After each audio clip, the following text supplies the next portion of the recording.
अपने परिवार के साथ मंगोलपुर गांव में रहती थी। उसके ससुराल वाले उसे दिन भर दहेज के लिए सताते रहते थे।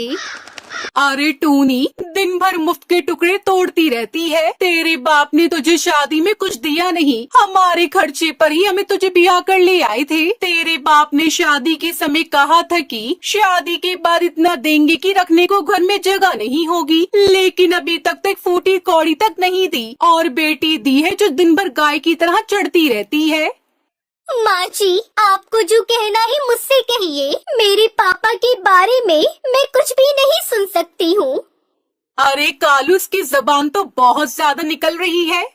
कालू को अपनी माँ के कहने पर टूनी चिड़िया को बहुत मारता है। मार खाते खाते टूनी बेहोश हो जाती है। अगले दिन होश में आने के बाद टूनी की बर्दाश्त करने की क्षमता जवाब देने लगती है और वो सोचती है, काश मैं पैदा होते ही मर जाती। मेरे कारण मेरे माँ बाप को इतना सुनना ना पड़ता। मैं कैसी अभागन बेटी हूँ जो शादी के बाद भी अपने माँ बाप के लिए बोझ बनी हुई हूँ। मेरे मरने से सबको शांति मिल जाएगी। दूसरे दिन अमावस की रात को टूनी चिड़िया चुपचाप अपने घर से बाहर निकलकर गांव के कुएं के पास आती है। जीते जी तो मैं कुछ नहीं कर पाई, लेकिन मैं कसम खाती हूँ कि मेरे मरने के बाद मैं अपने ससुराल वालों को और इस गांव के सभी पक्षियों को जो बहुओं पर अत्याचार करते हैं उनसे बदला लेकर रहूंगी। टूनी चिड़िया कुएं में कूदकर अपनी जान दे देती है। उधर कालू टूनी को पूरे घर में ढूंढता है। टूनी के न मिलने की खबर वो गांव वालों से छिपा लेते हैं, लेकिन अगले दिन गांव के पक्षी कुएं पर पानी भरने आती है और उनकी चीख निकल पड़ती है।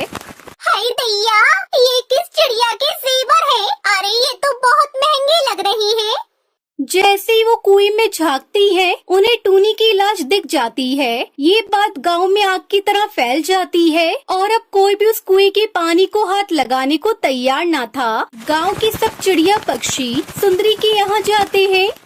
अरे क्या हुआ कालू की अम्मा? टूनी बहू की मौत कैसे हुई? कहीं तुम लोग उसे सताते तो नहीं थे? अरे ये क्या कह रहे हो तुम लोग? हम क्यों उसे सताने लगे? अरे पता नहीं क्यों खुदकुशी कर ली उसने। मैं तो उसे अपनी बहू नहीं बेटी की तरह मानती थी।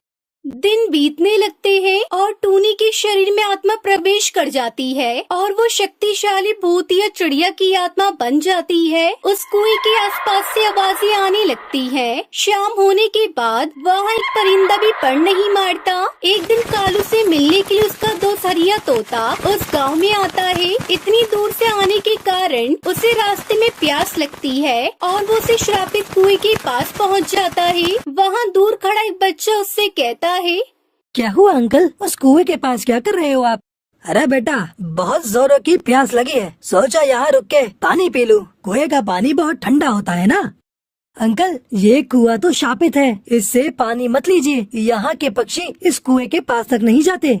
हरिया तोता उसकी एक भी बात नहीं सुनता और कुएं से पानी निकालता है तो पानी की जगह उसमें से खून निकलता है। हरिया तोता ये देखकर घबरा जाता है और वो वहीं बेहोश हो जाता है। ये खबर कालू तक पहुंचती है तो वो हरिया को उठाकर अपने घर लेकर जाता है। फिर हरिया तोता अपनी आप बीती वहाँ सबको बताता है। उसके बाद रात में भूतिया टूनी चिड़िया की आत्मा दोनों माँ बेटे को परेशान करने लगती है। अरे कालू, हमारे घर पर किसी भूतिया चिड़िया की आत्मा का साया है। माँ, मैं इन सब बातों पर यकीन नहीं करता। चलो, मैं टहलने जा रहा हूँ, रात में देर से आऊँगा। कालू इतनी पी लेता है कि उसे कुछ होश नहीं रहता। वो टहलते टहलते उसी कुएं के पास पहुंच जाता है। भूतिया टूनी चिड़िया की आत्मा इसी दिन का तो बेसब्री से इंतजार कर रही थी। कुएं से आवाजें आने लगती हैं। आज आ गया मेरा शिकार मेरे कब्जे में। अब मैं तुझे नहीं छोड़ूंगी। अपनी मौत का बदला मैं तुझसे लेकर रहूंगी। फिर भूतिया टूनी चिड़िया की आत्मा उसके गले में रस्सी का फंदा डाल देती है। बचाओ मुझे, कोई बचाओ। तुम जैसे पापी हत्यारे को बचाने के लिए कोई आगे नहीं आएगा। तुम्हें मैं तड़पा तड़पा कर उसी तरह मारूंगी जिस तरह तुम लोगों ने मुझे मारा था। मैं तुम्हें नहीं छोड़ूंगी। टूनी, मुझे माफ कर दो, मुझे जाने दो, मैं तुम्हारा पति हूँ। कौन सा पति? जिस पति ने मुझे जीते जी सुख का पानी पीने नहीं दिया, वो पति आज खुद पर आई तो अपनी जिंदगी की दुहाई मांग रहे हो, और वो सुंदरी पक्षी के नाम पर कलंक है, उसे भी मैं नहीं छोड़ूंगी। भूतिया टूनी चिड़िया की आत्मा कालू की रस्सी कसकर उसे कुएं में लटका देती है और वो मर जाता है। अगले दिन कालू को वहाँ लटका देखकर गांव वालों में डर पैदा हो जाता है। अब भूतिया टूनी चिड़िया की आत्मा रोज रात को आवाज लगाकर किसी न किसी को अपनी तरफ खींचती और उसे मारकर कुएं पे टांग देती। ऐसा लगता है जैसे गांव में मौत का तांडव चल रहा हो। और इस कुएं पर ये क्या लिखा है खून से? बेटियों को जीने दो, दहेज मांगकर उन्हें मरने पर मजबूर मत करो। जो मेरे साथ हुआ है अब मैं किसी और के साथ नहीं होने दूंगी। अब समझ में आ रहा है कि बात क्या है। जो टूनी मरी थी ना, वो ही ये सब कर रही होगी। कालू और उसकी माँ ने उस पर दहेज के खातिर बहुत अत्याचार किया होगा, इसलिए टूनी ने खुद ही कुएं में कूदकर जान दे दी। अब टूनी को न्याय हम लोगों को ही दिलाना होगा। गांव के सभी पक्षी मिलकर सुंदरी के घर जाते हैं और उसे घर से निकालकर इतना मारते हैं कि मार खाते खाते वो मर जाती है। ये सब भूतिया टूनी चिड़िया की आत्मा देख लेती है। मुझे मारने वाले आज मौत की घाट उतर गए। जो भी इस गांव में दहेज मांगेगा उन पक्षियों को मैं मौत के घाट उतार दूंगी। मेरे साथ जैसा हुआ मैं ऐसा किसी और के साथ नहीं होने दूंगी।